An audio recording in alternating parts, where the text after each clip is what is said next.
수십 년 동안 쿠바의 공산주의 지도부는 미국의 제재, 고립, 그리고 러시아와 중국 같은 동맹국들의 지원을 통해 미국의 압력에 버텨왔어요. 하지만 이제 트럼프 행정부는 상황을 한 단계 더 끌어올리고 있어요. 미국 법원은 1996년에 쿠바계 미국인 반체제 단체가 조종한 민간 항공기 2대를 격추시킨 사건과 관련해 쿠바의 전 지도자 라울 카스트로를 살인 혐의로 기소했어요. 이 사건으로 4명이 목숨을 잃었고 플로리다에 있는 쿠바 망명자 공동체에게는 여전히 깊은 상처로 남아있어요. 이미 이 조치는 전 세계적으로 강한 반응을 불러일으키고 있으며 모스크바와 베이징은 워싱턴이 위협을 가하고 심지어 정권 교체 전술까지 검토하는 듯하다고 비난하고 있습니다.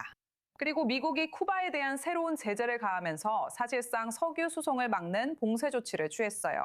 이로 인해 쿠바에서는 연료 위기가 심화되고 장시간 정전과 식량 부족까지 이어지고 있어요.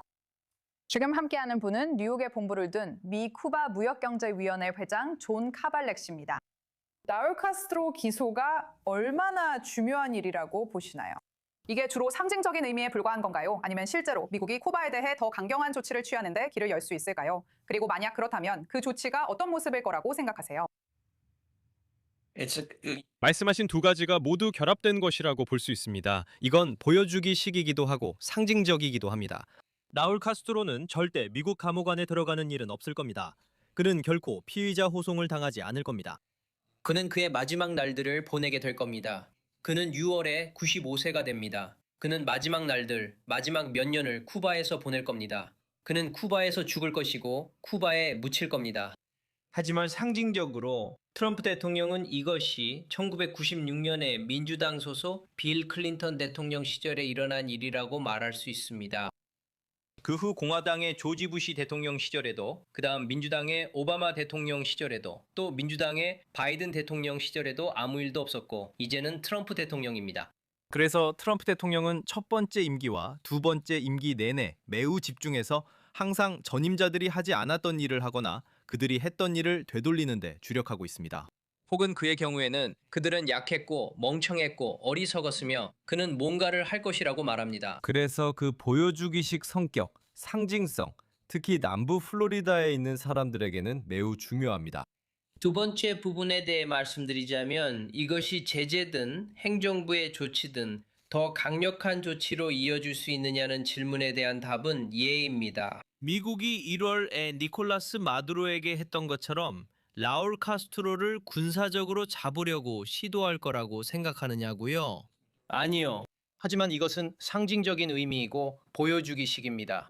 재밌네요. 그걸 그렇게 확신하는 이유가 뭐죠? 분명히 마두로가 미군에 의해 갑자기 잡혀갈 거라는 기대는 전혀 없었어요. 이 시점에서 라울 카스트로가 뭐가 다르죠? 한 가지 이유는 니콜라스 마두로가 베네수엘라의 현직 대통령이었다는 점입니다. 그리고 다시 당시 트럼프 대통령은 정치적 이미지에 집중했습니다. 니콜라스 마두로는 곧 베네수엘라였고 베네수엘라는 그와 같았습니다. 그는 거대하고 활기찼으며 독특한 옷을 입었습니다. 그리고 그는 일종의 만화책 캐릭터 같았지만 베네수엘라를 책임지고 있었습니다.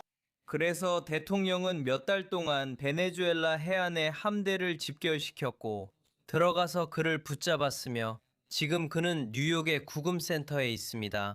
라울 카스트로는 현재 국가 원수가 아닙니다.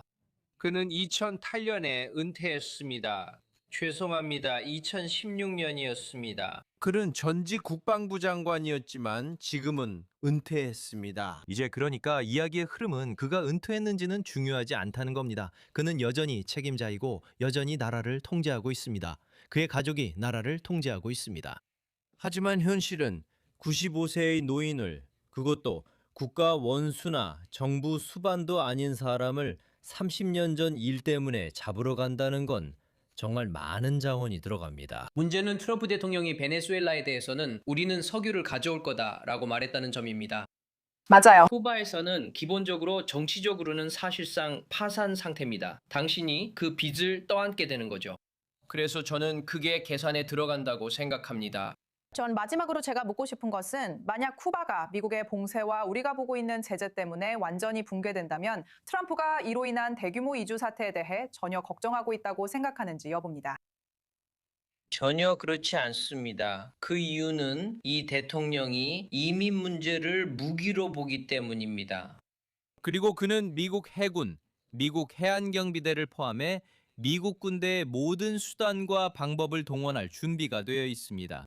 그래서 만약 쿠바 정부가 의도적으로 혹은 현재 쿠바 정부의 정책과 트럼프 대통령의 추가 제재의 결과로 그렇게 한다면 만약 1992년 마리엘 보트리프트나 부시 행정부 시절에 세르파 위기와 같은 일이 다시 발생한다면 이 대통령은 해군과 해안 경비대를 플로리다 해협에 보내서 그들을 모두 돌려보낼 것입니다. 그래서 쿠바 정부는 그것을 도구로 쓸 수 없고 도널드 트럼프 대통령에게도 크립토나이트와 같습니다.